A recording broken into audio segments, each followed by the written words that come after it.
Caramel. Caramel.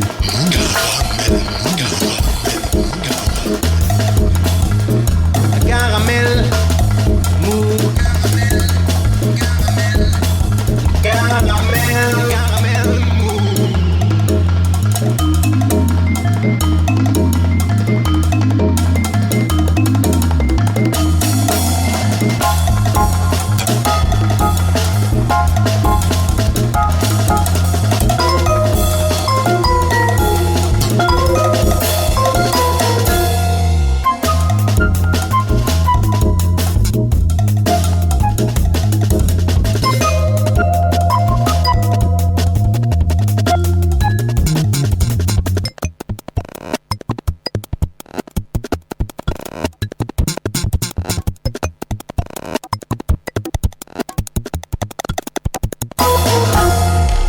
Le 21 décembre 2017, Elon Musk, le patron entre autres de la marque de voitures Tesla, publie sur son compte Twitter une déclaration énamourée au petit oiseau bleu, sobrement rédigée ainsi. Je vous rappelle, on est en décembre 2017. I love Twitter. Tu devrais l'acheter, lui répond du tac au tac Dave Smith, un journaliste qui travaille pour le site d'information économique Business Insider. 4 ans et demi plus tard, voilà qui est fait. Pour 41 milliards d'euros, Elon Musk vient en effet de se payer Twitter.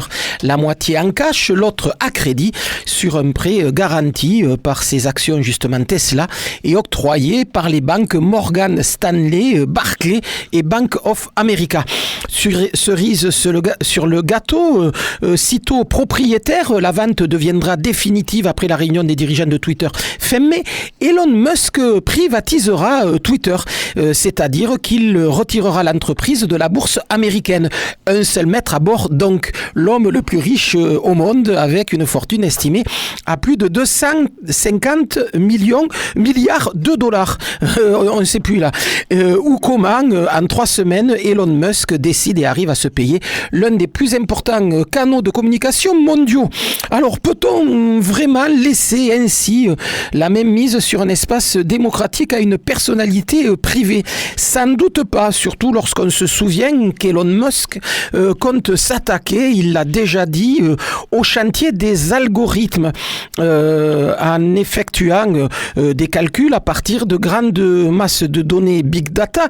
Les algorithmes sont une analyse qui, par des classements, des sélections, privilégiant certaines informations à d'autres, ou en déduisant des profils, en arrive à peut-être orienter ou à guider l'opinion de l'utilisateur. Un algorithme n'est pas neutre ni objectif. Il est le résultat de choix éminemment subjectifs, d'opinions, voire de préjugés insérés dans les équations qui le constituent. Et savoir qu'Elon Musk est chaudement partisan d'une liberté totale sur Twitter, sans contrôle ni modération, qu'il veut en faire, je cite, une arène ouverte pour la liberté d'expression, peut inquiéter quant au déferlement de haine et de fausses informations qui pourraient y exploser. On se rapproche de plus en plus de l'univers d'Orwell, mais il paraît que c'est la marche inéluctable vers la modernité. Pauvre de nous. Salut les filles, c'est Joe Kangourou pour un nouvel épisode de Caramel Mou, saison 33, réalisé par Marc Lazaro. Ce soir, on parle musique, on parle guitare, on parle jazz avec Cyril Bernard, musicien, guitariste, amateur de jazz, mais pas que. On parle également dans un instant de musique bizarre avec Jean-Pierre Lérac, la caution morale et artistique de cette émission. Il en fallait bien un.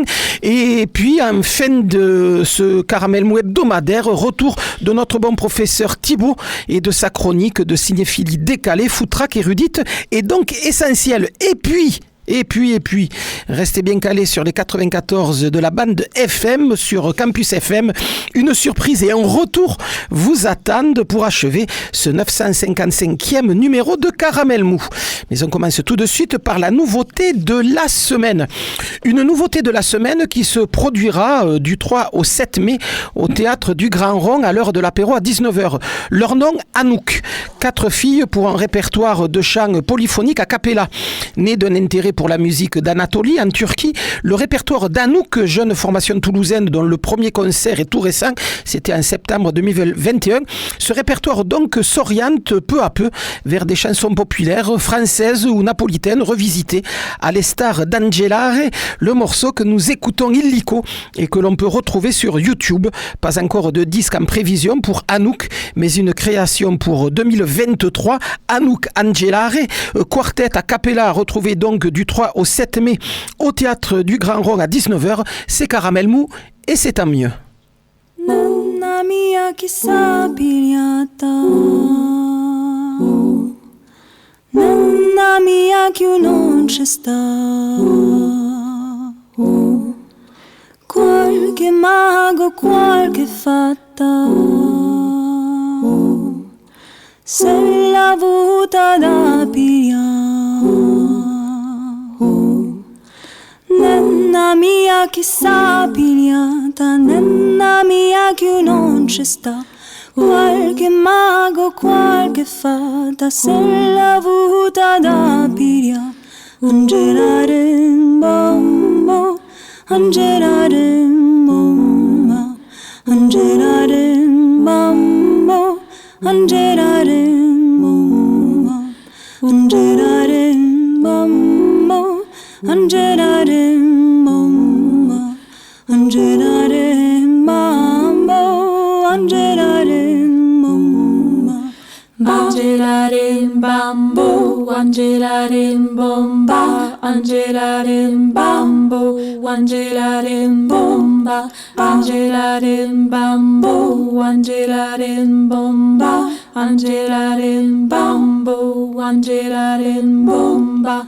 Nanna mia che sa pigliata, nanna mia che non c'è sta, qualche mago, qualche fata, se l'ha avuta da pigliare. Nanna mia che sa pigliata, nanna mia che non c'è sta, qualche mago, qualche fata, se l'ha avuta da pigliare. Angelare bambo, angelare bomba, angelare bambo, angelare bomba. Mo per terra, mo per mare, certo l'agio da trovare, fica l'agio da trovare, non me voglio mai stanca. Angelare bambo, angelare bomba, angelare bambo, angelare bomba. Se non trovo nell'amata, voglio subito morire. Si vedita che ringrata, voi decidera così. Se non trovo nell'amata, voglio subito morire. Si vedita che ringrata, voi decidera così. Se non trovo nell'amata, voglio subito morire. Si vedita che ringrata, voi decidera così. Angelare bambo, angelare bomba, angelare bambo, angelare bomba, angelare bambo, angelare bomba, angelare bambo, angelare bomba.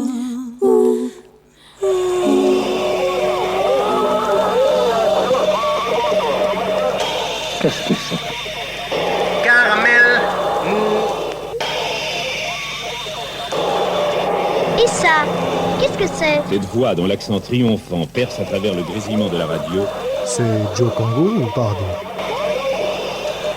Oui, toujours Campus FM, c'est Caramel Mou, Joe Kangourou au micro et tout de suite, nous accueillons notre premier chroniqueur de la semaine, Jean-Pierre Lérac. Bonsoir. Et bonsoir. Jean-Pierre Lérac, on a quelques sujets à traiter ce soir. Il y a 2 concerts, un ce soir, un dimanche, dont nous allons parler dans les quelques minutes qui arrivent. Mais d'abord, le concert du Pavé de la semaine prochaine. Voilà, le plus important. Non, peut-être pas. Mais enfin, il faut quand même en parler. Donc, le samedi prochain, donc le 7 mai, au Théâtre du Pavé, qui sera l'avant-dernier concert de la saison du Théâtre du Pavé le Jazz. Donc, il y aura un dernier concert au Taquin avec le groupe Fantôme. Voilà, donc ça, c'est un retour. Fantôme avait été annulé à l'automne dernier. Voilà. Et ce double plateau, puisque c'est un double plateau, on a l'habitude de présenter, vous savez, double plateau avec en première partie une formation régionale. Ce double plateau est également quelque chose que nous avions programmé au printemps 2021. Je ne vais pas vous refaire l'histoire. Voilà, nous sommes des gens têtus, puis après on a des engagements avec les artistes, et puis ce plateau nous plaisait bien, donc on s'est dit... On va le refaire. Dès qu'on peut le faire, on le refait. Voilà. Donc on l'a déplacé exactement tel quel, avec la même première partie, la même deuxième partie. Voilà. Donc la première partie, donc la partie régionale, c'est Danza Cosmos. Danza Cosmos, c'est un des nombreux groupes d'Eddie Houvaker. C'est pas le plus connu. Mais alors celui-là, il est un peu particulier dans le paysage d'Eddie. C'est peut-être un projet qui est un peu moins virulent. Vous voyez, un peu moins dans le gros son. Pour preuve, il joue aussi de la guitare acoustique. Voilà, donc là on est sur une autre approche, un peu plus dans la douceur, quoi. Et il travaille beaucoup sur le son. Voilà, donc évidemment c'est un groupe qui a pas joué depuis très longtemps. Donc on va parler de ces 2 complices, deux complices qu'on connaît bien également. Youssef Ghazal, qu'on n'a pas vu depuis très longtemps. Ouais. Voilà, le contrebassiste. On connaît son travail avec le Chat Quartet, et on connaît évidemment son travail avec les Vidéophages. C'est quelqu'un de très actif. Voilà, donc Youssef Ghazal, c'est un grand plaisir de le retrouver. Et l'autre compère, c'est Laurent Avizou. Laurent Avizou, qui est une figure.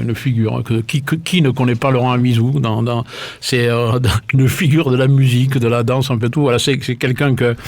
Alors, il est l'organisateur, puisqu'il organise lui-même des concerts à l'Archipel.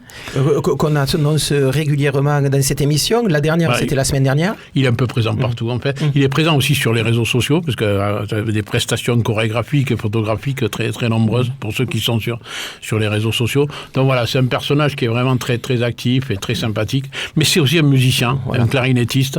Et donc voilà, c'est quand même 3 personnalités très différentes. Plus un 4e qui se charge un peu de travailler le son en direct. Voilà, donc il va y avoir une mise en espace, comme on dit. Donc ils ont vraiment travaillé et la mise en espace visuelle et sonore de ce concert. Donc ils ont vraiment préparé ça dans les meilleures conditions. Et petit détail quand même croustillant, c'est qu'en fait ils ont choisi de sortir leur premier disque ce jour-là. Wow, voilà, formidable. Donc c'est quand même un petit événement, une raison supplémentaire pour venir voir un truc. Donc pour eux, c'est vraiment le lancement de leur disque. Donc Danza Cosmos, première partie de ce concert au Pavé samedi prochain. Voilà. Et deuxième partie, ça s'appelle Ostrakinda. Ouais. C'est un trio qui a l'initiative d'Olivier Lété, fils de, je sais pas, mais non, parce que est-ce que c'est le fils de Christian Lété ? Peut-être, j'en sais rien. C'est possible, mais nous lui poserons la question. Là, c'est pas très important. Ce qui est sûr en tout cas, c'est que Olivier Lété joue de la basse. Il joue de la basse et c'est la première fois qu'on va le recevoir. C'est un grand plaisir. Et là aussi, ils sont entourés de musiciens qu'on connaît un petit peu au Pavé le Jazz. C'est des gens qu'on aime beaucoup. Emery Kavis. Oui, je me demande si vous lui avez pas fait un abonnement pour l'année. Peut-être qu'au bout du 5e concert, il en aura un 6e gratuit. On l'a vu déjà la dernière fois avec son groupe Pomme de Terre, trompettiste complètement farfelu qu'on en avait connu il y a quelques années avec un autre groupe, un trio plutôt free rock qui s'appelait Jean-Pierre. Et ça s'appelait Jean-Louis. Jean-Pierre, c'est moi. Oui, voilà, Jean-Louis. Jean-Pierre, c'est l'autre. Jean-Pierre, c'est l'autre. Voilà, alors je m'attendais un petit peu à cette question. Ça ressemble un peu à une carte blanche, mais qu'est-ce que vous voulez ? On l'aime beaucoup. On l'aime beaucoup. C'est un trompettiste incroyable. Et alors, l'avantage avec lui, c'est que vous pouvez l'inviter plusieurs fois, il ne se passera jamais la même chose. Donc, c'est quelqu'un qu'on peut inviter plusieurs fois, il ne tombera pas dans la routine. Alors, c'est quelqu'un, vous pouvez l'inviter un jour, il va vous faire du swing, le lendemain, il va vous faire du free rock très noise, il peut aller très loin dans les extrêmes au niveau de la noise. Et il peut également jouer des standards. Voilà, c'est quelqu'un, et il fait ça sans la moindre, je veux dire, avec la même passion. C'est pour ça que j'aime ce garçon, il est brillant, c'est un magnifique trompettiste. Et c'est vrai que depuis qu'il habite dans la région, c'est une raison supplémentaire pour nous de suivre son travail. Voilà. C'est plutôt facile d'aller le chercher. Oui. Donc voilà, on a vraiment envie de le programmer souvent. On ne va pas programmer que lui, mais c'est vrai que c'est quelqu'un, on suit son année, travail. Oui. Voilà. Mais on ne s'en lasse pas. Voilà, comme on vous dit, ce qu'il va faire samedi, ça ne va pas du tout ressembler à son concert de pommes de terre qui était plutôt dans le genre musclé. Oui, assez bruyant. Assez bruyant. Je crois que c'est le seul concert de ma vie où j'ai mis des bouchons dans les oreilles. Voilà, et le troisième larron, c'est Thomas Gouband. Thomas Gouband, lui aussi, c'est un être très particulier, qui a une place particulière dans le monde du jazz. C'est un esthète, un romantique. C'est quelqu'un qui est un peu à part dans ce monde-là.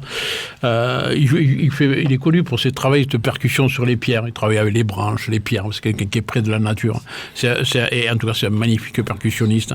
Donc vraiment, c'est trois personnalités très, très, très différentes. Bon, la musique là qu'ils font, c'est un petit peu basé sur la musique répétitive. Voilà, on va être sur des musiques peut-être un peu moins sauvages, un peu moins radicales que nos deux derniers concerts.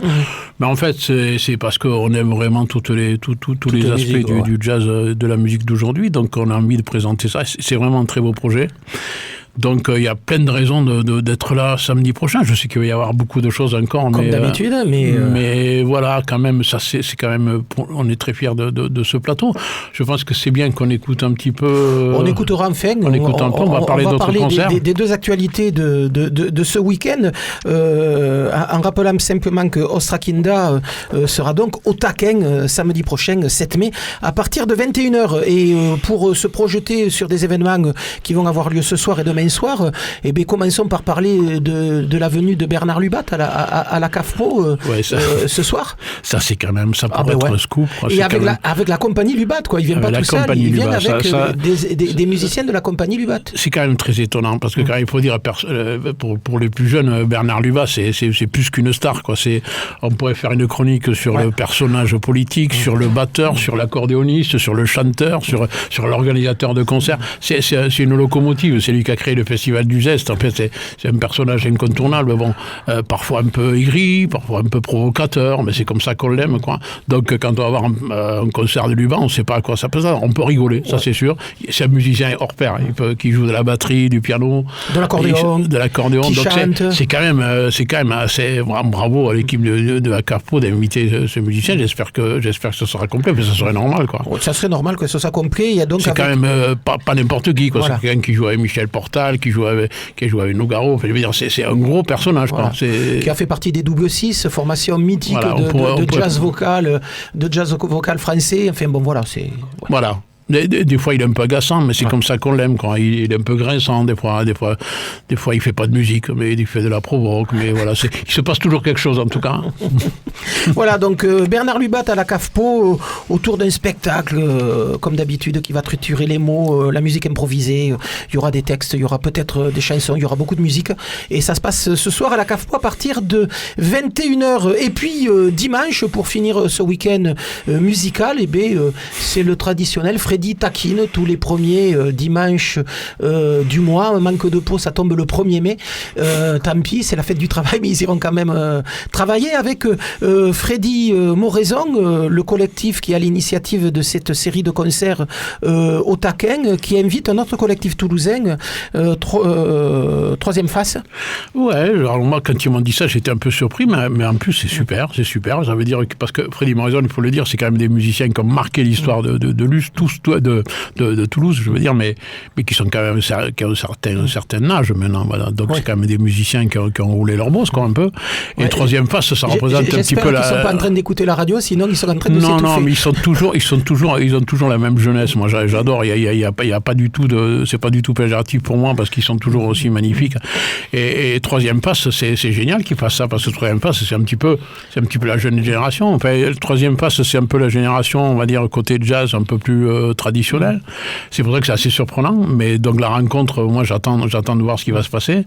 Mais le troisième passe, c'est très dynamique. Il y a énormément de groupes dans ce collectif. Il y a même Maël Goldweser, oui. Je ne sais pas s'il sera présent. Le joueur de flamenco. Il y a Bol qu'on a reçu ici voilà. il y a pas très longtemps. Il y avait Host au tout début de troisième phase. Enfin voilà, c'est cette génération de 25-30 ans qui ont fait exploser un peu les codes de la musique à Toulouse il y a 5-6 ans. Voilà, donc on ne sait pas ce qui va se passer, mais en tout cas l'initiative elle est belle de la part de Freddy de faire ce relais, et moi je serai présent. J'espère que ce relais se fera, mais il n'y a pas de raison. Et d'après ce que j'ai entendu dire sur les répétitions, ça s'est super bien passé. Donc, voilà. Très bien. Donc ça se passe dimanche à partir de 17h au Taquin. Le collectif Freddy Moraison invite un autre collectif toulousain, troisième face. On ne dira jamais assez le rôle des collectifs sur la scène toulousaine et ce rôle un peu de passeur, mais aussi de charge explosive de cette scène-là. Et moi, il y a quelque chose aussi qui est assez rigolo. Enfin, moi, j'ai envie de dire un mot de Marie-Françoise Gauvin, qui est un peu leur maman, quoi. C'est la présidente qui fait un travail extraordinaire. Moi, je pense d'ailleurs qu'elle va être, d'après ce qu'elle m'a dit, elle va dire quelques textes ce jour-là. Et voilà, qui est un peu la présidente, un peu la maman en même temps de tous ces jeunes. C'est magnifique. Félicitons Marie-Françoise Gauvin. Et bien voilà, on félicite tout le monde. On ira les voir au Taquin dimanche. Et on se quitte sur cette chronique avec un morceau d'Ostrakinda. Donc, Ostrakinda, je le rappelle, au Taquin la semaine prochaine.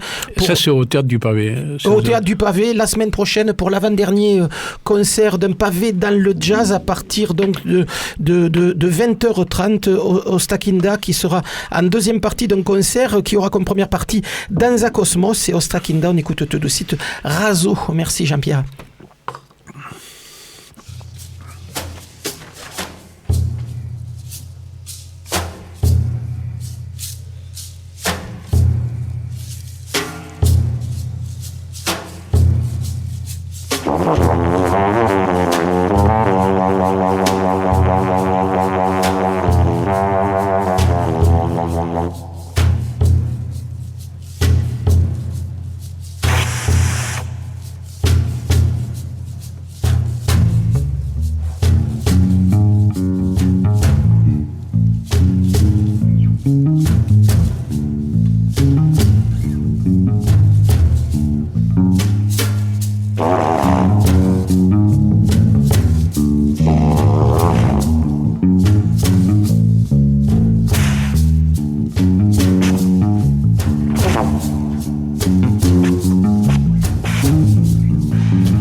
croyez qu'en radio, ça va marcher, ça? Je crois à ce qui est dans le vent. Et vous n'avez pas du tout l'esprit station. Oui, c'est bien d'être un auteur branché, destroy, mais il y a des limites.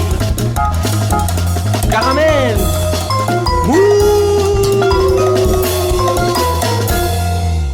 Cyril Bernard, bonsoir. Bonsoir. Peut-être on va commencer par une question qui vous concerne un tout petit peu, mais pas spécifiquement sur ce qui va nous occuper pendant le petit quart d'heure qui vient. Troisième Face, c'est un collectif dont vous faites partie. Ouais. Vous nous rappelez un peu comment il s'est monté et quelle était la ligne éditoriale de ce collectif à ses débuts? Alors, comment ça s'est monté? C'est une bande de musiciens copains, on va dire quand même, qui jouaient ensemble et qui avaient envie de mutualiser un petit peu leur travail, leur diffusion, leur proposition, en tout cas de se mettre en commun pour proposer d'autres choses et avoir un peu plus de poids sur la scène toulousaine, enfin pas pour peser par rapport aux autres, mais en tout cas pour être un peu plus visible, proposer des choses un peu plus grosses, un peu plus intéressantes. Et de mélanger les musiciens de ce collectif entre eux aussi. C'était aussi cette idée que les gens se rencontrent et créent quelque chose ensemble. Et si on dit que l'Astronef, c'est votre quartier général, on se trompe ou pas? On ne peut pas dire que ce soit le quartier général. Il y a eu... l'Astronef en fait partie. Donc mais le Taquin nous accueille quand même aussi régulièrement. L'Impro nous a pas mal accueillis aussi. Donc voilà, c'est un peu les trois qui ont permis à l'aventure de commencer. Voilà, et un collectif, Jean-Pierre le disait tout à l'heure, qui commence à devenir vraiment important sur la scène toulousaine. Donc Cyril Bernard, guitariste, vous avez fait sortir un troisième album il y a un petit mois, un mois et demi.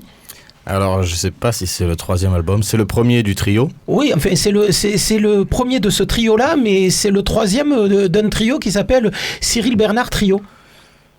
Il y en a eu quelques-uns qui sont sortis dans d'autres pays. Dans d'autres pays, carrément. Il y a eu un EP au tout début du trio, donc ça a 10 ans. Après, sous mon nom, j'ai sorti différents EP. Un autre album en trio, mais qui n'a rien à voir avec du clavier et de la batterie. Là, c'est le premier où c'est vraiment le Cyril Bernard Trio, quoi. C'est ça le nom et c'est le groupe qui joue en live, quoi. Avec deux compagnons de jeu, un batteur, un contrebassiste, Louis Navarro à la contrebasse et Jonas Chirouz à la batterie. À la batterie. En écoutant cet album, je me suis posé la question de comment on construit le répertoire d'un album. Un répertoire qui commence très fort sur cet album et qui petit à petit amène les gens à calmer un peu le jeu. Comment ça se construit un album et comment s'est construit celui-là? C'était vraiment une position de départ de dire on va péter le son au début et petit à petit on va baisser un peu la tension ou pas? Non, l'ordre des morceaux n'était pas choisi avant d'enregistrer. On en a enregistré plus que ça. Après moi j'ai dit ça c'est pas cohérent avec le reste, on le met pas. Celui-là non plus, donc on en a viré 2. Le seul que je savais que ce serait le dernier, c'est celui qui s'appelle Réveil, qui est à la fin. Voilà, lui il est calme, je voulais que ça ferme l'album sur ce truc sans tempo, très ouvert. Le reste, on n'avait pas du tout décidé dans quel ordre ce serait, quoi. Et je me suis fait cette réflexion après vous avoir vu sur scène, où là aussi il y a une façon d'agencer les morceaux. Alors vous allez me dire que c'était peut-être pas voulu, mais n'empêche qu'il y avait ce travail-là sur le concert que vous avez fait au Taquin il y a à peu près 3 semaines, où pareil ça partait avec des choses très, j'allais dire très rock progressif, très jazz progressif, et puis petit à petit on arrivait à quelque chose qui était plutôt à base de blues. Et un jazz qui petit à petit se matinait de grille blues. Ouais, au Taquin, c'était un petit peu, on commence pas trop méchant. En tout cas, l'idée c'était qu'il y ait une progression globale sur l'heure et quart et demi de concert. Que dans l'ensemble, ça ne fasse que monter, quoi. Donc ouais, ça commençait avec les morceaux dans l'ensemble. À part le premier qui était assez velu. Celui-là, bon, c'était un peu pour dire qu'est-ce qui va se passer pendant le reste du concert, qu'est-ce qui va être le plus gentil et qu'est-ce qui va être le plus méchant. Donc ça disait un peu ça dès le premier morceau. Et après, on reconstruisait d'un peu plus bas pour remonter. Et la fin est quand même beaucoup plus rock, free, cri, quoi, son. Que le début. Ouais. On l'aura compris avec vos 2 interventions à l'instant, vous avez des univers qui ne sont pas tout à fait linéaires. Vous allez piocher dans plein d'influences, vous allez chercher dans plein de styles des raisons de faire sonner votre guitare. La guitare, c'est arrivé comment pour vous, Cyril Bernard ? La musique, c'est pas arrivé par hasard parce que mon père en écoute énormément et il a des milliers de disques, donc il y avait toujours de la musique et très variée. Il joue aussi de la guitare, en amateur comme ça pour le fun. Et la guitare, c'est arrivé un peu par hasard, on déménageait, il a trouvé une vieille guitare électrique dans le placard, il m'a dit soit on la jette, soit tu la prends. Je dis ok, je la prends. Et du coup, j'ai appris à faire quelques accords comme ça, puis ça a pris, quoi. Les premières façons de jouer, c'était plutôt façon rock ou déjà il y avait cette idée d'aller au-delà ?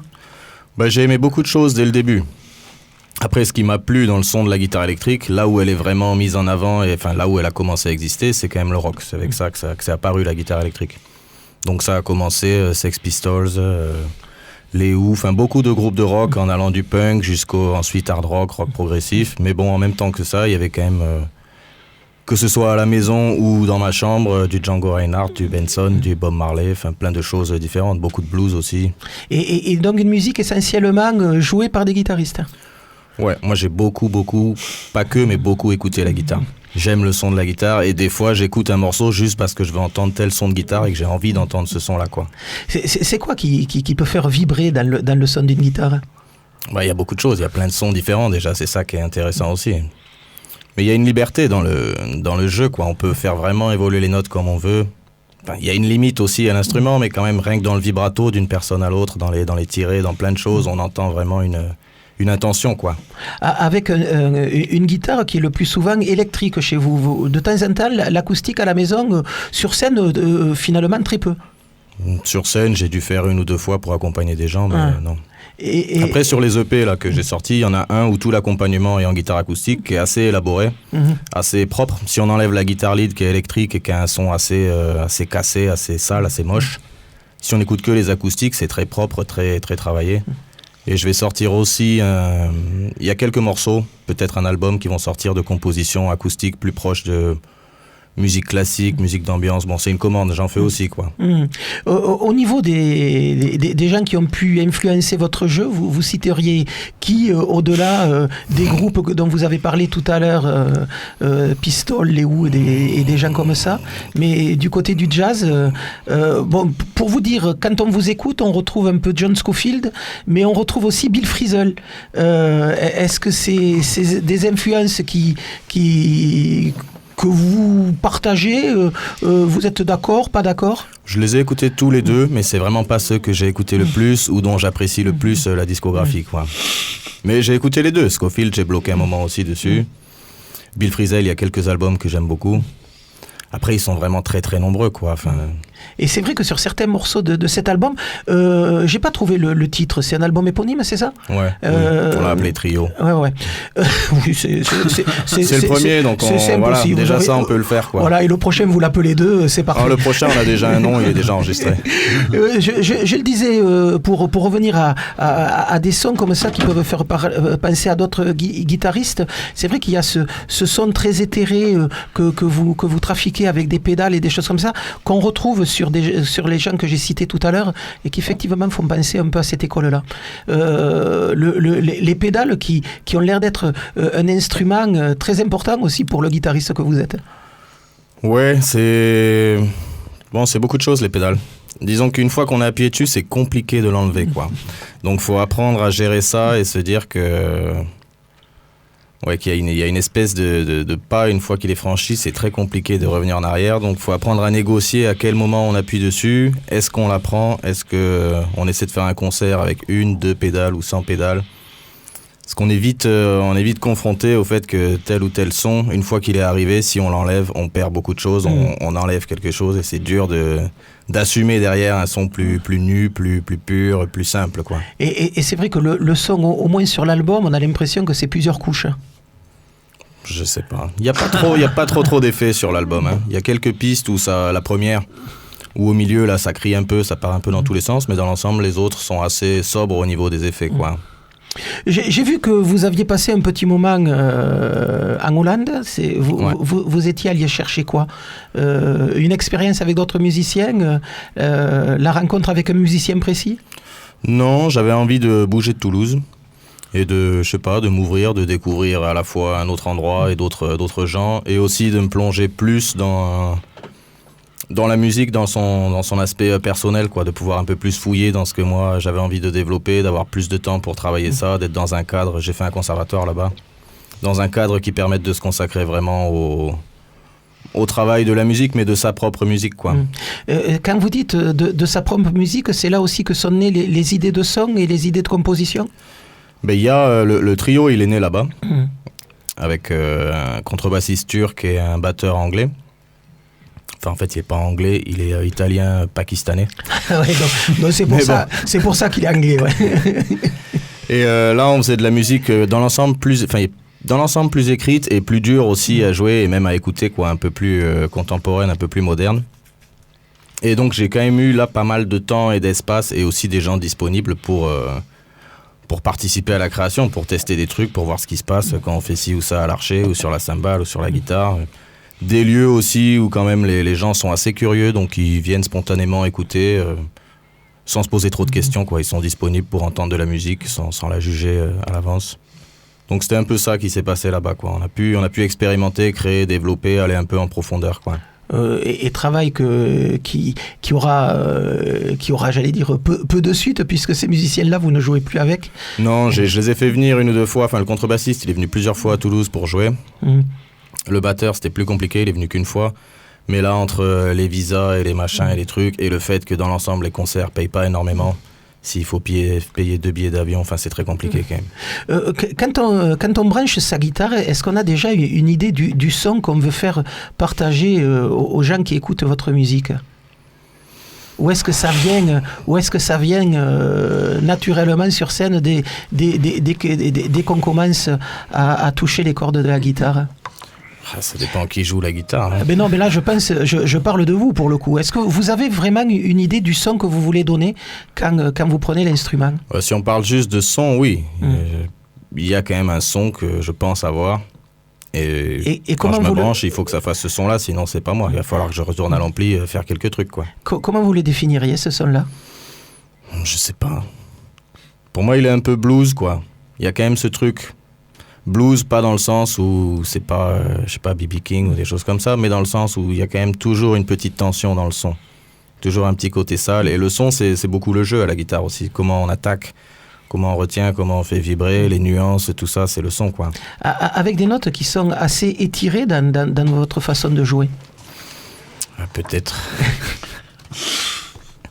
Oui, non, c'est... Ouais, je sais pas, il y a de tout, hein. C'est vrai que là, c'est vraiment varié, quoi. Les premiers morceaux de cet album donc, qui est sorti il y a 3 semaines, il y a toute une variété de sons qui sont vraiment étirés, dont vous faites jouer toute la longueur. Ouais, le premier morceau, alors il y a les deux, il y a un peu les deux aspects. Le premier morceau, ça commence, il n'y a pas de tempo, il y a beaucoup d'espace, voilà, c'est très large. Et ensuite, ça bascule complètement ailleurs et ça devient d'un coup très énervé avec des sons violents, quoi, juste violents et durs. Et les 2-3 autres compositions qui suivent, ça reprend ce schéma de morceaux qui sont sur la longueur où la note s'étire pour passer à une autre. Ça reprend un peu ça, ouais. Ils sont quand même plus gentils, les suivants. Oui. Mais bon, tout cela, il repose aussi pas mal sur le collectif quand même. Il y a la guitare, mais ce que fait la contrebasse, ce que fait la batterie, tout ça.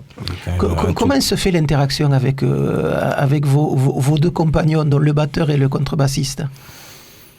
Ben moi, je leur amène des idées des fois très précises, et ensuite je vois qu'est-ce que ça donne quand on le joue, et dans un deuxième temps, qu'est-ce qu'ils en pensent surtout, quoi. Quels sont leurs avis sur ci ou ça, qu'est-ce qu'ils pensent, est-ce que ça leur plaît, est-ce qu'ils pensent que ça a un sens, est-ce qu'ils pensent qu'il faut changer quelque chose, ou que ci ou ça, c'est moins fort. C'est important, enfin, si je joue avec des gens en général, c'est surtout pour avoir leur retour, quoi. C'est pas juste pour qu'ils exécutent, c'est quand même important que... Ils sont pas là juste pour jouer ce que je leur demande, c'est plutôt, ils sont là aussi pour critiquer, transformer le truc, c'est ça un petit peu Quand vous dites je leur amène des idées, c'est quoi? C'est de la musique écrite? Oui, c'est des choses écrites. Mais bon, ce qu'il y a décrit, si on le joue, ça dure 1 minute 30. Donc pour arriver à 5-10 minutes, il faut faire plus que ça, quoi. Donc ce trio sort un premier album il y a 3 semaines. Vous nous dites qu'il y a déjà un titre pour le deuxième. C'est un travail qui commence déjà à construire un deuxième album? En fait, le deuxième album, il est enregistré, c'est fini. C'est fini, ouais. Vous en êtes déjà au 3e. Potentiellement. Après, là, je suis pas pressé d'en faire un 3e. Je fais un album solo aussi que je suis encore en train de mixer. Et ce deuxième album, il sort quand? Je sais pas. Ouais, un jour. Ouais, il faut pas trop presser, quoi. Donc, vous êtes venu pour nous parler de cet album, et puis on voulait aussi vous entendre sur un événement qui se passe demain au Café Adjacent, pas très loin du théâtre Sorano, sur les allées Jules Guesde.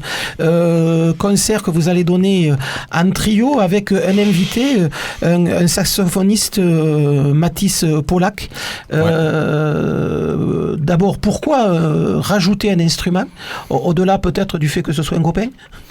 Alors ouais, première raison, c'est un copain.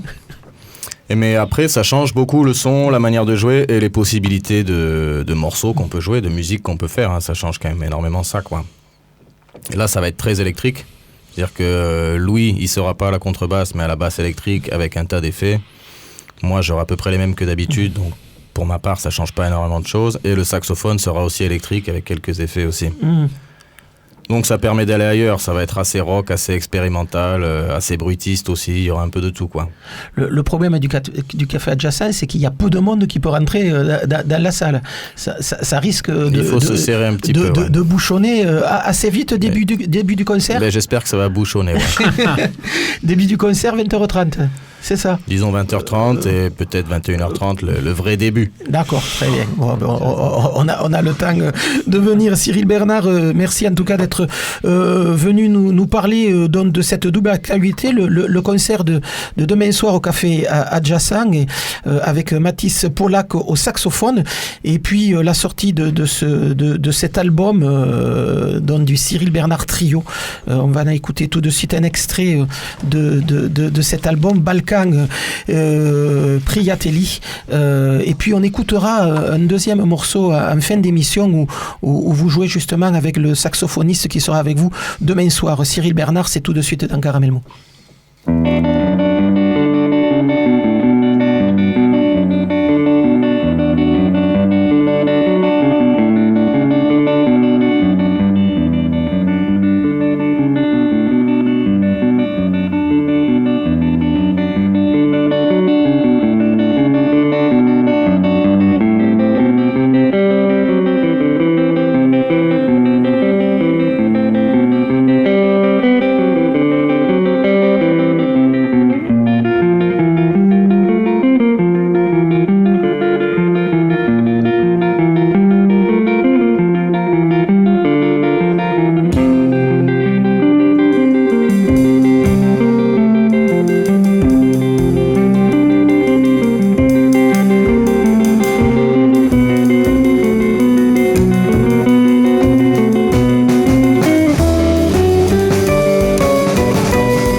morceau de cinéma avec le célèbre et audacieux Jim Parker et son cheval Dixie, de l'aventure et des galopades dramatiques avec le cavalier du Far West.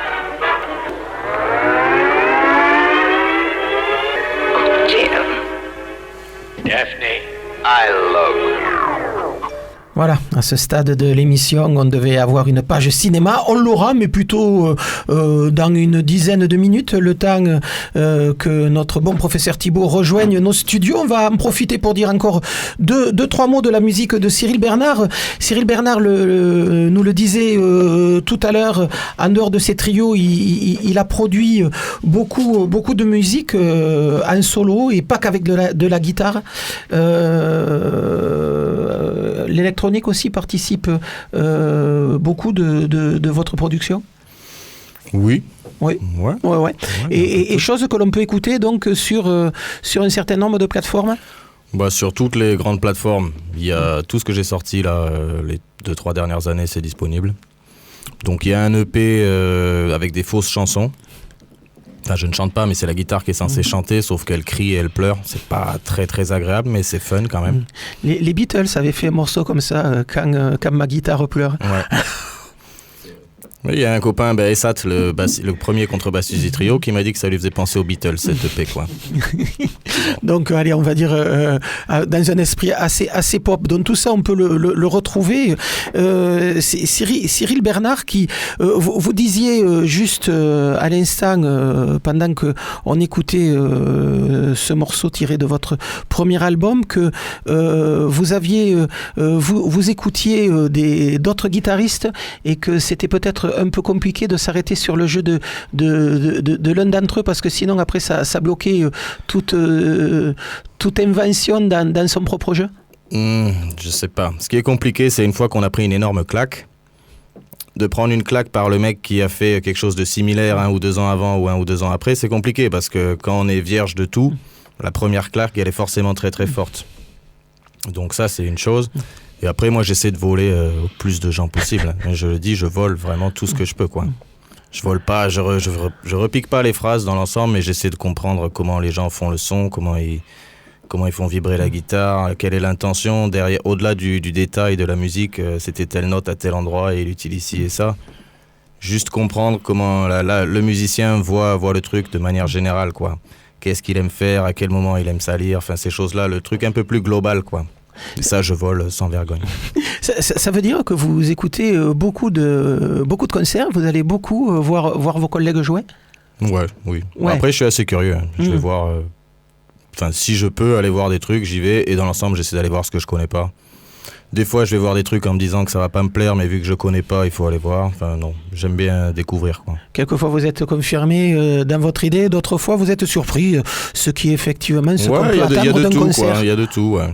Vraiment. Non, il faut être curieux. Si là, il y a un message à faire passer, c'est que les gens, ils doivent être curieux au maximum. Voilà, et on sera curieux. On viendra vous voir demain soir. Donc, Cyril Bernard, demain soir, en trio avec le saxophoniste Mathis Pollack qui viendra rejoindre ce trio au café adjacent à partir de 20h30, 21h. De toute façon, demain, c'est samedi. On a le temps tranquille d'arriver à la salle de concert. Donc 20h30, 21h, le Cyril Bernard Trio avec Mathis Pollack au saxophone. Merci beaucoup en tout cas d'être passé ce soir dans cette émission. Merci, à bientôt. Plaisir.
Voilà, c'était donc un deuxième morceau de Cyril Bernard en trio avec donc le saxophoniste Mathis Polak que l'on pourra retrouver demain avec ce trio au café adjacent à partir de 21h.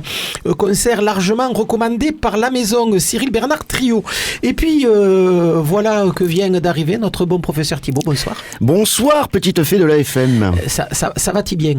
Oui, ça va, j'ai galopé. Hein. Ah ben ouais, on le dirait. J'ai galopé, j'ai très chaud. Vous êtes tout en sueur. J'ai pas l'habitude de faire autant de pas. Ah oui, c'est vrai, on n'a plus l'habitude de marcher après ces 2 ans et demi de confinement. Non, enfin surtout moi. Ouais. Le sport, ça n'a jamais été ça. Non, je dois le dire. L'option au bac complètement évacuée. Alors, c'est même pas qu'elle a été complètement évacuée, c'est que je suis pas arrivé jusqu'au bac. Eh ben ouais. Mais bon, c'est la vie, hein, je veux dire, je m'en porte pas plus mal. Hein. Comme quoi, ça n'empêche pas d'être un cador à la cinémathèque. Un cador, n'exagérez pas. Je vous parle de quoi? Justement de cinémathèque. Je prêche pour ma paroisse. Peut-être. Alors allons-y, je vais prêcher pour ma paroisse. Car voici venir, du 5 au 25 mai, un extraordinaire cycle intitulé Marxploitation. Waouh. Alors qu'est-ce que c'est que ça? Ah ben ça, c'est quoi? C'est des films des Marx Brothers ou c'est des films politiques? Ah là, vous y êtes presque. Alors vous savez que il y a le cinéma d'exploitation, je rappelle ce que c'est. Ce sont des films à petit budget, plus ou moins d'ailleurs, petit budget, sans star, etc. Et on exploite un thème, enfin quelque chose qui peut titiller, susciter l'envie des gens, donc de tout simplement de pénétrer dans une salle obscure. Alors on connaissait la Bruceploitation. Vous savez ce que c'est la Bruceploitation? Non. Alors c'est l'exploitation de la mort de Bruce Lee. Ah ouais, ça existe. Ça. Ouais. Avec alors il faisait ça. Moi j'adore. C'est absolument formidable avec des sosies complètement pourris parce qu'il y avait toujours un sosie de Bruce Lee, mais il y avait aucun sosie ressemblant de Bruce Lee. Alors voyez bonne année. Qu'est-ce qu'il y a eu? Il y a eu. Non mais c'est vraiment c'est pas un gag. Non, c'est pas du tout un gag. Il y a plein de films de la Bruceploitation. Ah mais il y a la vie amoureuse de Bruce Lee, il y a la mort de Bruce, il y a je pourrais vous en citer tout plein comme ça là. Vous saviez pas que ça avait existé? Non, le cinéma est vraiment un monde merveilleux. Il y a même un film complètement incroyable. D'ailleurs, il faudrait que j'en fasse une chronique, mais je sais pas si je l'ai pas déjà fait. Où donc il y a Bruce Lee qui affronte donc un sosie de Clint Eastwood, un mauvais sosie de Clint Eastwood. Il y a aussi la petite gamine qui est censée jouer dans L'Exorciste. Là aussi un très très mauvais sosie. Il affronte qui encore? Zaito Ichi, donc qui est un héros donc du Shambara japonais, et tout ça se passe au paradis. Ah ouais. Il faudra que je vous retrouve ce film. Ah, ça a l'air goûteux. Oui, c'est très très goûteux. Donc enfin voilà, on a fait tout avec avec le cinéma d'exploitation, la sexploitation, dont j'ai de nombreuses fois parlé ici. Donc les films de nudistes, voilà, avec des gens qui jouent au ballon comme ça, voilà, où il se passe d'ailleurs absolument rien, mais on est content parce que ça se passe dans un camp de nudistes et donc qu'il y a des gens tout nus, voilà, qui s'ébattent au bord de la plage ou d'une piscine, ou ils font de la mécanique aussi des fois. J'en ai un, ils réparent des moteurs, Ces deux gars comme ça, ils sont à poil et ils réparent un moteur. La scène est interminable, c'est absolument génial. Non, je vous assure. Hein. Bon, si vous le dites. Voilà, donc nous on a décidé donc d'ajouter à tout ceci la Marxploitation. La Marxploitation. Donc évidemment, Karl Marx. Là, ça n'arrive plus du tout. Déjà. C'est l'actualité pour le coup. Et voilà, justement parce que c'est l'actualité, la lutte des classes et tout, et en fait ça vient d'une. Alors, ce qui a l'air d'un gag, parce que quand même, Marxploitation, ça sonne un petit peu rigolo, oui, comme un gag, vient en fait d'une réflexion. Vous savez que des fois j'essaye de faire le jeune et que des fois j'essaye d'aller sur les réseaux sociaux. Et alors, il y a les jeunes qui parlent de cinéma, etc. Donc, vous savez que je m'intéresse au cinéma de genre. Et donc, écoutez, je lis, les 4 lignes qu'ils peuvent écrire sur ce type de cinéma, etc. Et dans le cinéma d'horreur, alors il y a un truc intéressant, c'est qu'il y a un courant actuel. Enfin, moi, je définis ça comme un courant qui dit les bons films d'horreur en fait sont réactionnaires. Alors, n'y voyez pas une propagation de mauvaises idées. C'est pas du tout ça. D'ailleurs, c'est pas tout à fait faux comme remarque. C'est-à-dire que en général, le film fantastique, le film d'horreur fonctionne sur la réaction, qui des fois est complètement inconsciente. Hein, voilà. Donc c'est quelque chose qui va jouer sur le tabou, sur la violence, bien sûr, sur l'association du sexe et de la violence, le maître étalon, si vous voulez, de cette démonstration, ça pourrait être le slasher, vous savez, le slasher américain comme le Vendredi 13, etc. Donc en gros, si tu bois de l'alcool, tu vas être tué, si tu te drogues, tu vas être tué, si tu as du sexe, tu vas être tué. Voyez, c'est un petit peu le principe. Et alors du coup, je me suis posé la question, mais est-ce qu'il pourrait y avoir finalement, est-ce qu'il existe un courant de films d'horreur politique? Et là, je dois dire que je sais pas pourquoi j'ai pensé à ça, parce que c'est politique et horreur, ça fonctionne pas, c'est antinomique. Et effectivement, il existe un courant. Il existe un courant. Alors, on va pas dire que c'est pas non plus les chutes du Niagara, mais en tout cas, il y a plusieurs petits ruisseaux comme ça. Et alors, ce qui est très curieux, ce film d'horreur politique, en grande majorité, il est américain. Il vient des États-Unis. Il se fait très très très peu de films d'horreur politique, que ce soit en Italie, en Espagne, en France, enfin en Europe, où on pourrait se dire c'est un terreau justement pour que tout ceci puisse s'exprimer. Eh ben non, ça vient des États-Unis. Donc on a conçu un petit cycle, voilà, d'une dizaine de films. On aurait pu en mettre beaucoup plus, mais je pense que ce serait devenu un peu redondant. Et je vais bien sûr citer quelques titres. Il y a des trucs dont j'ai déjà d'ailleurs parlé de nombreuses fois ici, mais on peut dire que par exemple le maître étalon de tout ça, c'est Dawn of the Dead de George Romero, c'est-à-dire le fameux zombie que vous connaissez très bien. Où là par contre c'est très clair. Romero, qui est à juste titre d'ailleurs considéré comme un cinéaste de gauche aux États-Unis, et qui là donne presque une fausse suite à sa Nuit des Morts-Vivants. La Nuit des Morts-Vivants dealait avec le racisme. Là, on va dealer avec la société de consommation directement, puisqu'on va avoir droit, évidemment, les zombies ont envahi la Terre et tout. Il y a une bande de survivants qui arrivent à s'en sortir et qui vont en fait, ils sont en hélicoptère et ils vont atterrir sur le toit d'un centre commercial. Et là, évidemment, dans ce centre commercial, il y a plein de zombies, etc. Alors, pourquoi ils sont là? Alors, il y a une ligne de dialogue, je vais pas la citer exactement comme dans le film, mais en gros, c'est qu'est-ce qu'ils viennent faire là? Ils viennent revivre leur vie d'avant. Voilà, c'est-à-dire que ils étaient habitués à consommer, mais même morts, ils continuent à consommer. Alors ça, c'est génial. Moi, je trouve ça génial. Et c'est un film qui est magnifique. C'est une sorte de western urbain ultra violent et très gore, et qui, il y a aussi est abordé aussi la notion de propriété, puisque il y a une bande de vilains bikers à un moment donné qui va prendre d'assaut ce centre commercial, et un personnage va dire non, moi je reste dans ce centre commercial parce qu'il m'appartient. C'est moi, je l'ai gagné. Oui, évidemment. Il a dézingué tous les zombies qui venaient simplement consommer. Voilà. Et donc voilà. Et là, le propos est vachement clair.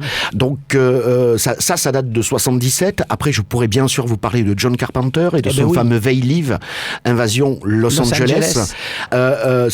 Carpenter d'ailleurs, c'est la même génération que Romero. Alors lui, qui est un cinéaste de gauche, mais quand ça l'arrange.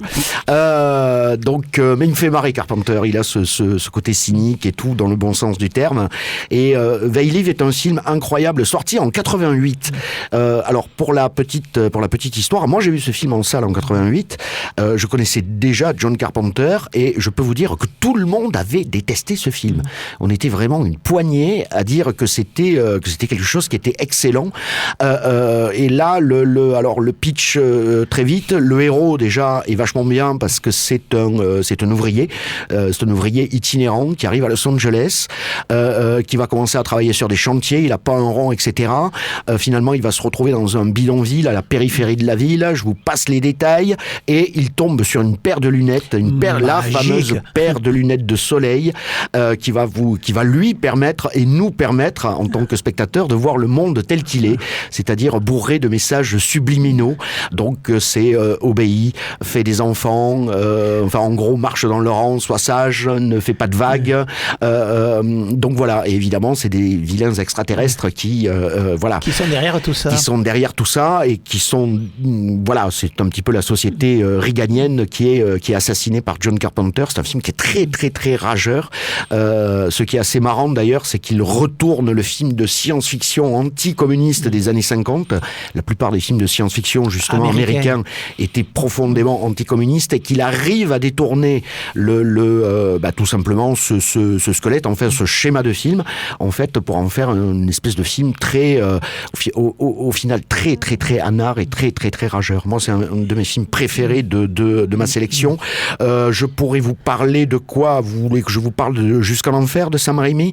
Pourquoi pas? Voilà, donc, voilà encore Sam Raimi. Voilà, alors Sam Raimi qui, là, alors qui a goûté au blockbuster avec les Spider-Man, etc., et qui décide, c'est le réalisateur d'Evil Dead, je précise, et qui décide de revenir un petit peu à ce qui a fait toute la beauté de son cinéma. C'est-à-dire que là, en fait, là encore une fois, le personnage principal est génial.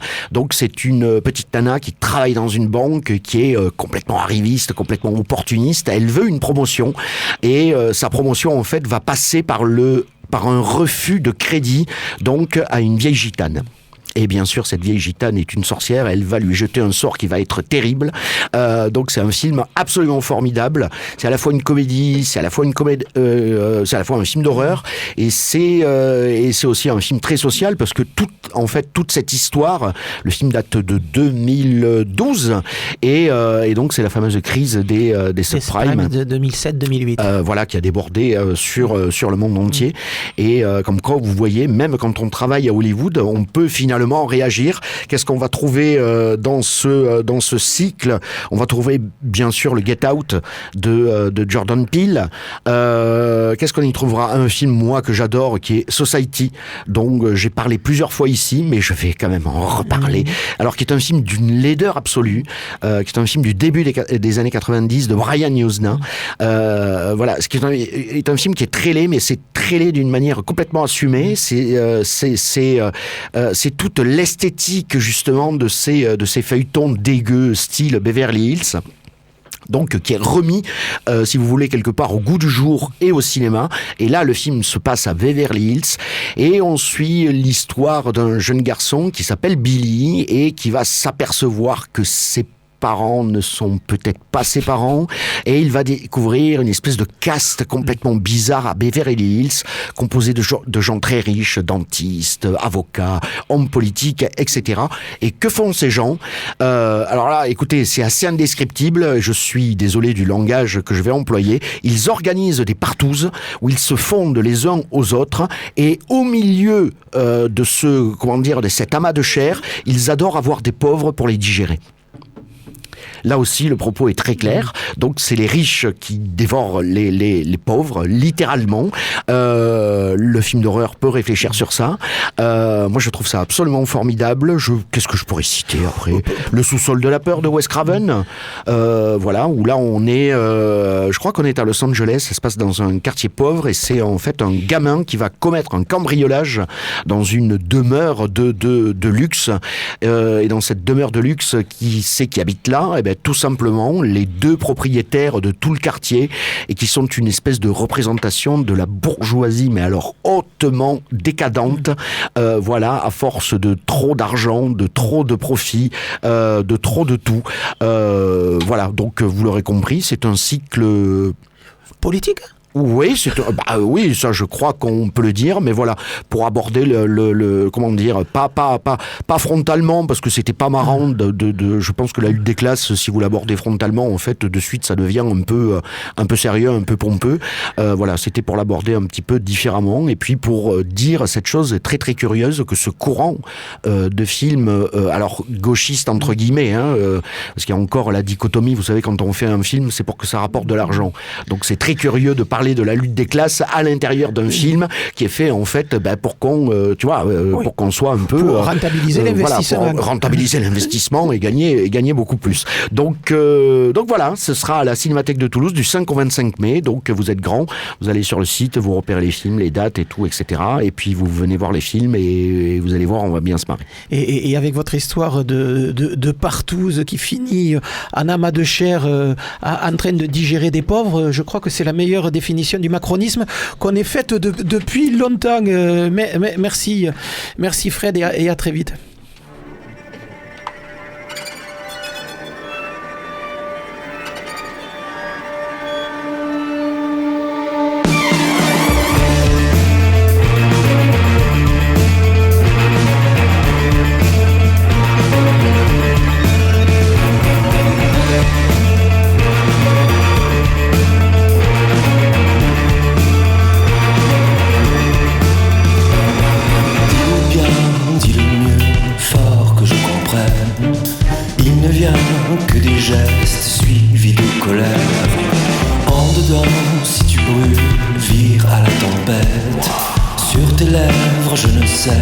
Lire ce que tu aimes, parfois de près et presque trop. Il y a de mots plus douloureux que de te plaire, et même de loin, ou bien d'en haut. Il n'y a de dieux assez furieux pour ta détresse. Reste de l'instinct, lancé de colère et de révolte, de celle dont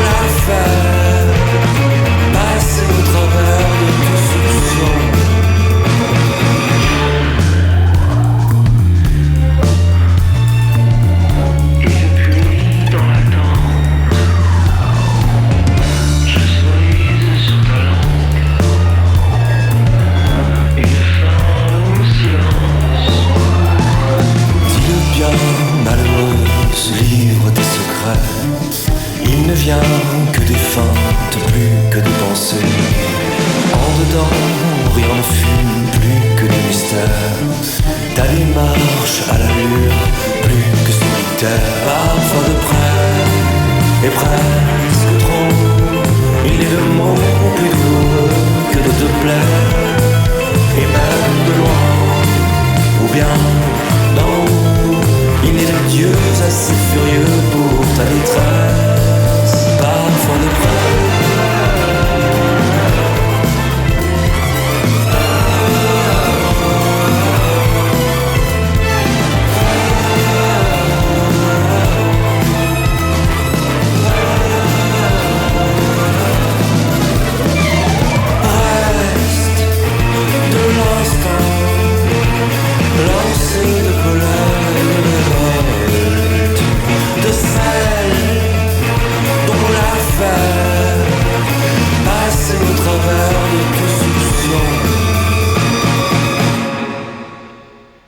Donc on vient d'écouter Renard qui ce soir joue à l'Écluse Saint-Pierre dans une soirée pop toulousaine, donc double plateau.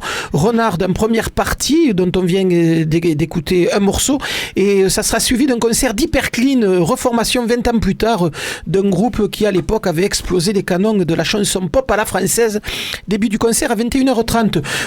Ce soir au Taquin à 21h, concert du trio Terrien, qu'ici on adore. Bernard Lubat et la compagnie Lubat sont eux à la Cave Poésie, on en a parlé tout à l'heure, pour État d'Engeance, musique improvisée, musique collective, musique d'écoute, de partage, non-sens, contretemps, tout cela et plein d'autres choses dans cette marmite magique à écouter donc ce soir à la Cave Poésie à partir de 21h. Lorquet, disco rock psychédélique ce soir à Maison Blanche à 20h30, musique turque au Dada à 21h avec Toulouse Teifa. Punk rock au Ravelin avec Dangerous Seeds, un groupe de Perpignan, et Easy Raptor de Toulouse, début du concert à 20h. Il Mio Sole, au théâtre du Pavé, spectacle de théâtre musical et répertoire italien, histoire de musique et d'immigration pour chant, texte, violoncelle et guitare. Ce soir donc au théâtre du Pavé à 20h30, également demain soir. Chanson à l'itinéraire bis à 21h avec Marianne. Brassens Not Dead, oui ils existent toujours, punk rock au Bohème à partir de 21h. Los Siluros, musique afro-colombienne psychédélique au Beers House à 21h. Erdowski, chanson rock et poétique au Bijou à 21h30. Soirée rap aux Connexion Live avec Deep Kellins, Entre quatre murs et Odyssée. Début du concert 20h. Chanson pop et Soul avec Cyprien Zeni, Mademoiselle Lynn et Soa au Rex à 19h30. Voilà, c'est à peu près tout pour les concerts ce soir. Et comme d'habitude, il y a pléthore. Comment vous voulez qu'on choisisse dans tout ça? Il y a au moins 4 ou 5 concerts intéressants. C'est comme ça depuis septembre. C'est la course pour aller voir des concerts à Toulouse et on ne va pas s'en plaindre. Et puis pour finir cette émission, donc petite surprise, on en parlait ici depuis un petit moment et finalement ça se fait. Lucas Lemoff, chroniqueur de la chose toulousaine, version politique, ne venant plus depuis quelque temps, on lui a proposé, au lieu d'écrire des textes qu'il disait, d'écrire des textes qu'il allait chanter. Ouais. Surtout depuis que nous avons un piano dans cette émission. Il paraît. Et donc, on a décidé de monter une nouvelle chronique, la goguette à Lucas. La goguette à Lucas, le A me plaît beaucoup. En tant que fils de prof, je vous assure, ça pique quand même. Et je crois que je vais le garder, la goguette à Lucas. Je trouve évidemment. Ça assez formidable. Je vous préviens, alors 2 choses. La première, c'est ma première, déjà, parce que du coup, j'ai jamais fait ce truc-là. Et la deuxième, c'est que je suis arrivé à 18h et la bouteille de vin était pleine. Et là, elle est déjà un peu vide. Je crois que je suis à 4 ou 5 verres. Je suis un peu chacha, je vous préviens, c'est pas très grave.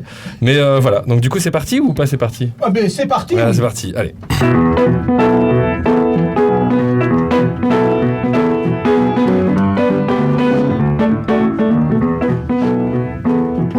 J'ai 5 ans.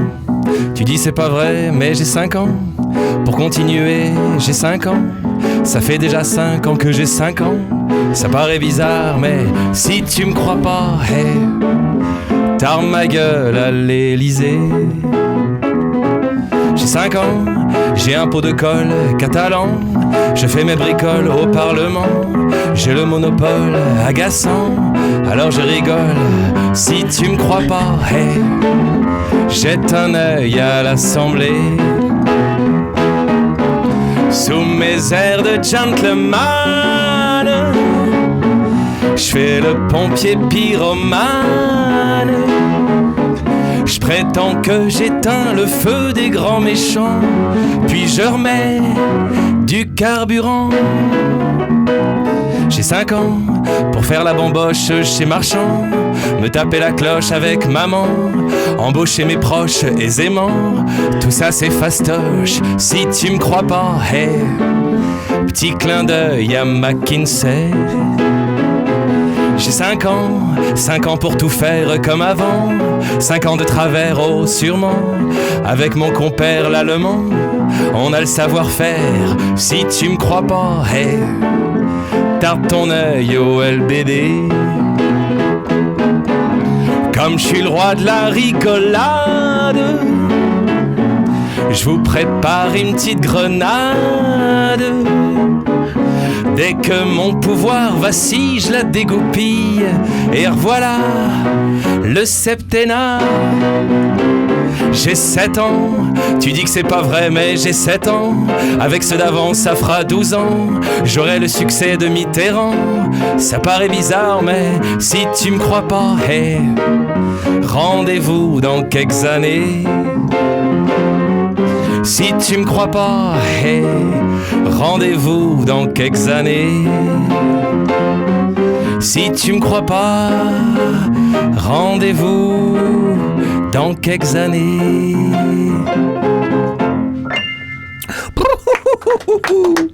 Voilà, c'était la première goguette à Lucas. Il va revenir dans 3 semaines, 1 mois. D'ici là, il y aura eu le nouveau gouvernement. On sera en pleine préparation des élections législatives. Peut-être que la guerre en Ukraine ne sera toujours pas terminée.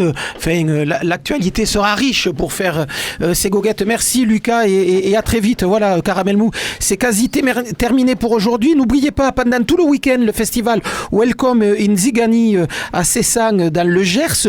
N'oubliez pas donc la session Freddy taquine au taquin dimanche à 17h avec comme invité le collectif 3e Face qui sera au programme. N'oubliez pas Mr Freeze, le festival du Graphe à la Maison de la Peinture boulevard de Suisse. Ça se termine le week-end prochain. Dans un instant, vous retrouvez l'incredible Little by Little Wicked Show avec John Little au micro. Et ce soir, John Little n'est pas content. Quant à nous, on se retrouve la semaine prochaine, même heure, même adresse, avec Éric Larraine. Salut les filles.